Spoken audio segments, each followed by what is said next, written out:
Saudara sekalian yang terkasih, hari ini kita akan meneruskan renungan dari kemarin dalam Injil dan tentang kegiatan Yesus di Kapernaum. Kemarin kita melihat Yesus di Bait Allah sebagai orang yang beragama Yahudi.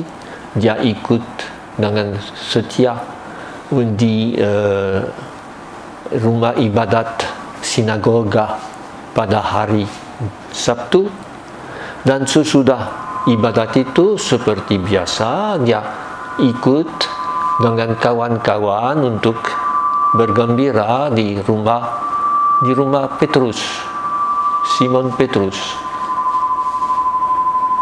Dan kebetulan di rumah Simon Petrus, ibu mertua dari Simon Petrus itu sakit, demam. Maka waktu Yesus masuk, orang minta supaya dia menyembuhkan ibu itu. Dan Yesus berdiri dekatnya, ambil tangannya dan suruh dia bangun. Maka waktu itu ibu ini yang sudah sembuh melayani Yesus dan murid-muridnya.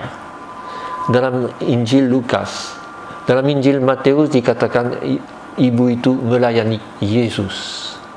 Dan memang itulah yang perlu kita mengerti. Kalau sudah disembuhkan dari kelemahan, dari kekurangan kita, tidak ada lagi daripada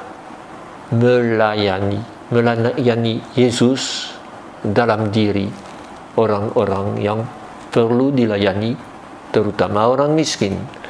Dan dengan demikian, banyak orang pada malam itu, kita lihat satu hari penuh, pagi di sinagoga, sesudah itu di rumah Petrus, sesudah itu Yesus didatangi oleh semua orang sakit dan dia melayani mereka. Dia seperti yang kita dengar kemarin, menolak orang yang kerasukan setan, sebut bahwa dia ada anak Allah.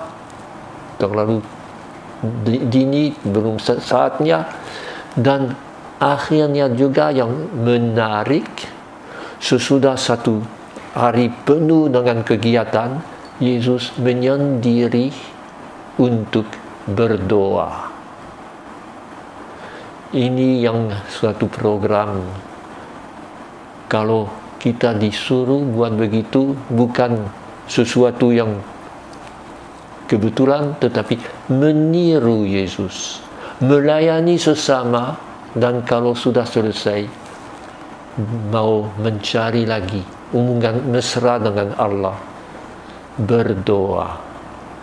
Dan esoknya waktu Yesus dicari, mereka mau menahan diri. Yesus berkata, jangan, saya harus pergi ke tempat-tempat lain. Jangan juga dalam hidup kita hanya mempunyai kelompok tertentu, tetapi rasa dipanggil untuk menjadi saksi kasih Allah kepada siapa saja. Yesus berkata, aku harus mewartakan Injil Allah di kota-kota lain. Untuk itu saya diutus. Dan Injil ini memang sangat indah. Bacaan pertama yang membuat kita lebih rendah hati lagi. Karena Paulus berkata, kamu masih orang duniawi.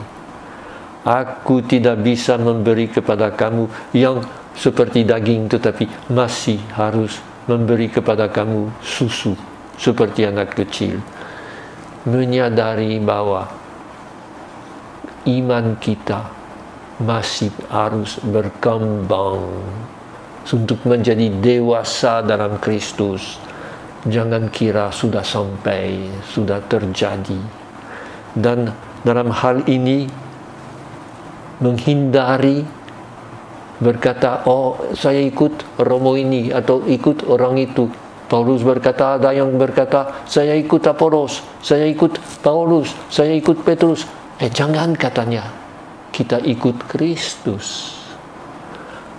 Apolos, Paulus menanam, menyiram, tetapi Allah yang memberi perkembangan.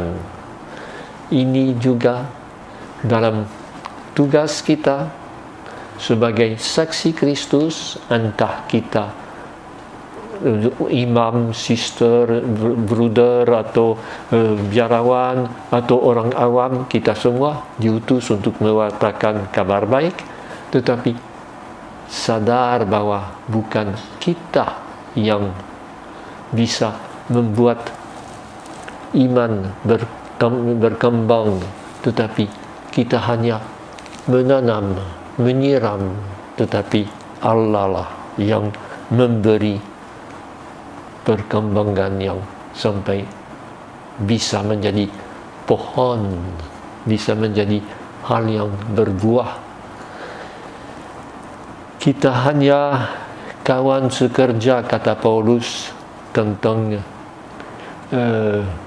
Apolos dan dia sendiri. Kita hanya kawan sekerja Allah, sedangkan kamu adalah ladangnya. Ini yang sangat indah, menyadari bahwa kita hanya tangan dari Allah. Jangan cari dipuji atau dianggap sebagai orang hebat.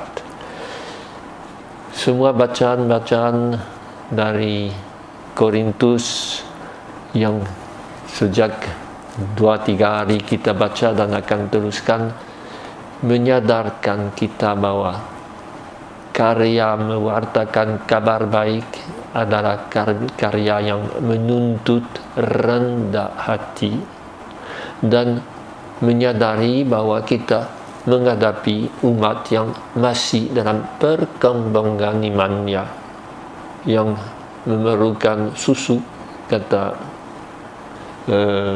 Paulus dalam surat pertama Rasul Petrus. Petrus akan berkata, kamu menerima susu Injil, yaitu susu yang sungguh-sungguh akan membuat kita menjadi dewasa dalam iman. Oleh sebab itu, marilah kita mohon berkat Tuhan. Allah Bapa yang Maha Baik, sabdamu kau taburkan dalam hati setiap orang. Bukalah hati kami untuk mendengarkannya, dan mampukanlah kami mewartakannya demi keselamatan dunia dengan pengantaran Kristus Tuhan kami. Amin. Aku